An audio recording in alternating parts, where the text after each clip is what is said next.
Test 2. Après le test de la confiance en l'autre, vient celui de la confiance en soi. Je cite. Contracte tes abdos. Mets ton ventre le plus dur possible. J'avais compté jusqu'à 3. À 3, je vais frapper le plus fort que je peux dans ton ventre. Tu restes contracté, tu cries le plus fort possible. Laisse l'air en contractant. Laisse l'air sortir en restant contracté.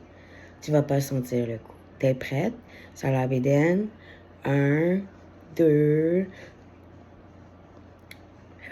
À 3, le coup ne se fait pas. Quelle réaction tu as eue?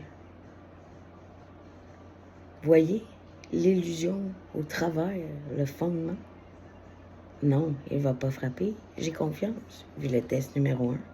Ai-je assez confiance en ma force pour acquiescer le coup si je n'aurais pas dû avoir confiance?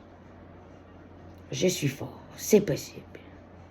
Le parallèle entre l'instinct de base et le réflexe créé, tout se déroule sans avoir le temps de réagir. Tu le fais sans réfléchir, non pas selon tes réactions volontaires, mais plutôt selon des réactions quasi imposées.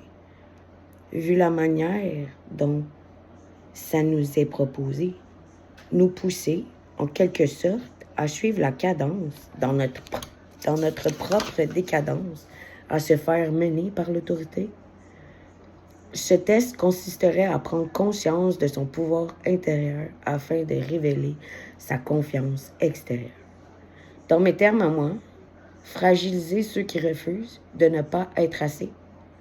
Ceux qui acceptent au final ne donnant pas le coup démontrent que la technique apprise n'est peut-être pas efficace ou que le maître ne le croit pas assez fort pour tolérer.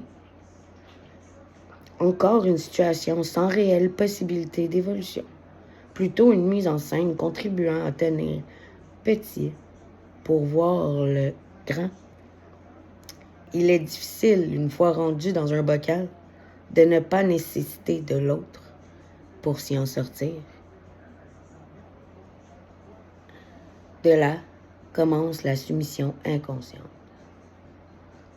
Montée pour la gloire ou descente aux enfers.